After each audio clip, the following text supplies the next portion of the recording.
ಎಲ್ಲರಿಗೂ ನಮಸ್ಕಾರ. ಹೇಗಿದ್ದೀರಾ? ನನ್ನ ಚಾನೆಲ್ಗೆ ಮತ್ತೊಮ್ಮೆ ನಿಮಗೆಲ್ಲ ಸ್ವಾಗತ. ನಾನಿವತ್ತು ಹೇಳ್ತಾ ಇರುವಂತಹ ಕತೆ ಒಂದು ಹಾಸ್ಯ ಕತೆ. ಕನ್ನಡಿ ಅನ್ನುವ ಪದ ಬಳಕೆ ಇಲ್ಲದ ಕಾಲ ಅದು. ಕನ್ನಡಿಯಲ್ಲಿ ತಮ್ಮದೇ ಪ್ರತಿಬಿಂಬವನ್ನು ಕಾಣಬಹುದು ಎಂಬ ಕಲ್ಪನೆಯೂ ಇಲ್ಲದ ಕಾಲ. ಇದು ಆಫ್ರಿಕಾದ ಕಾಡಿನಲ್ಲಿ ಆದ ಕತೆ. ಒಬ್ಬ ಬೇಟೆಗಾರ ಕಾಡಿನಲ್ಲಿ ಬೇಟೆಯಾಡಲು ಹೋಗಿದ್ದ. ಬೇಟೆ ಹುಡುಕುತ್ತಾ ಎಷ್ಟು ಹೊತ್ತಾದರೂ ಬೇಟೆ ಸಿಗುವ ಲಕ್ಷಣವೇ ಇಲ್ಲ. ಈ ಬೇಟೆಗಾರ ಹೀಗೆ ಹೋಗುತ್ತಿರುವಾಗ ಆತನಿಗೆ ಕನ್ನಡಿಯ ತುಂಡೊಂದು ನೆಲಕ್ಕೆ ಬಿದ್ದಿರುವುದನ್ನು ನೋಡಿ ಮೆಲ್ಲನೆ ಹೆಕ್ಕಿ ನೋಡುತ್ತಾನೆ. ಏನು ನೋಡುತ್ತಾನೆ? ತನ್ನ ಅಪ್ಪ, ತನ್ನ ತಂದೆ ಕಾಣಿಸ್ತಾ ಇದ್ದಾನೆ ಎಂದು ಸಂತೋಷದಿಂದ ಮನಸ್ಸಲ್ಲೇ ಗೌರವ ಸೂಚಿಸಿ ಮೆಲ್ಲನೆ ಆ ಕನ್ನಡಿ ತುಂಡನ್ನು ಬಟ್ಟೆಯಲ್ಲಿ ಸುತ್ತಿಟ್ಟು ಮನೆಗೆ ತಂದು ಪೆಟ್ಟಿಗೆಯಲ್ಲಿ ಇಡುತ್ತಾನೆ. ದಿನ ಬೇಟೆಗೆ ಹೋಗುವ ಮೊದಲು ಆ ಕನ್ನಡಿಯನ್ನು ಮೆಲ್ಲನೆ ನೋಡಿ ತನ್ನ ತಂದೆಗೆ ನಮಸ್ಕರಿಸಿ ಮತ್ತೆ ಬಟ್ಟೆಯಲ್ಲಿ ಸುತ್ತಿಟ್ಟು ಪೆಟ್ಟಿಗೆಯಲ್ಲಿರಿಸಿ ಬೇಟೆಗೆ ಹೋಗುತ್ತಿದ್ದ.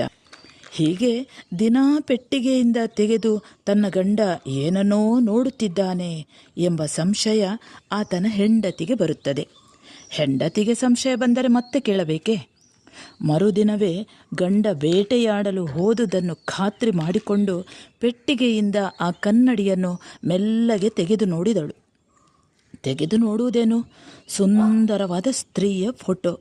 ಅಯ್ಯೋ ಅತ್ತೆ, ನಿಮ್ಮ ಮಗ ಯಾವುದೋ ಹೆಂಗಸಿನ ಚಿತ್ರ ನೋಡ್ತಿದ್ದಾನೆ ಅತ್ತೆ. ಅಯ್ಯೋ, ನಾನಿನ್ನು ಯಾಕೆ ಬದುಕಿರಲಿ. ಅಯ್ಯೋ ಅತ್ತೆ, ನಿಮ್ಮ ಮಗ ನನಗೆ ಮೋಸ ಮಾಡಿಬಿಟ್ಟ ಎಂದು ಅಳತೊಡಗಿದಳು. ಸೊಸೆ ಗಟ್ಟಿಯಾಗಿ ಅಳುವುದನ್ನು ನೋಡಿದ ಅತ್ತೆ ಸೊಸೆಯ ಕೈಯಿಂದ ಆ ಕನ್ನಡಿಯ ಚೂರನ್ನು ತೆಗೆದುಕೊಂಡು ನೋಡುತ್ತಾಳೆ. ನೋಡದೇನು, ಅದರೊಳಗೆ ಹಣ್ಣು ಮುದುಕಿ, ಮುಖವೆಲ್ಲ ಸುಕ್ಕಾಗಿದೆ, ಕಣ್ಣು ಗುಳಿಬಿದ್ದಿದೆ, ಬೊಚ್ಚು ಬಾಯಿ. ಇದನ್ನೆಲ್ಲ ನೋಡಿದ ಅತ್ತೆ ಸೊಸೆಯ ಹತ್ತಿರ ಹೇಳಿದಳು, ಮಗ ಅಳಬೇಡ, ಆ ಹೆಂಗಸು ಇವತ್ತೋ ನಾಳೆಯೋ ಸಾಯೋ ಹಾಗಿದ್ದಾಳೆ, ಅಳಬೇಡ ಎಂದಳು. ಹೇಗಿತ್ತು ಹಾಸ್ಯಕತೆ? ಚೆನ್ನಾಗಿತ್ತಲ್ವಾ? ಒಂದು ಲೈಕ್ ಕೊಟ್ಟು ಬಿಡಿ. ಹಾಗೆ ಇದುವರೆಗೆ ಯಾರೂ ಸಬ್ಸ್ಕ್ರೈಬ್ ಮಾಡಿರದಿದ್ದರೆ ಒಂದು ಸಬ್ಸ್ಕ್ರೈಬ್ ಮಾಡಿಸ್ಕೊಳ್ಳಿ. ಮತ್ತೆ ಇನ್ನೊಂದು ಕಥೆಯೊಂದಿಗೆ ನಾಳೆ ನಿಮ್ಮ ಎದುರಿಗೆ ಬರ್ತೇನೆ. ಅಲ್ಲಿಯವರೆಗೆ ನಮಸ್ಕಾರ.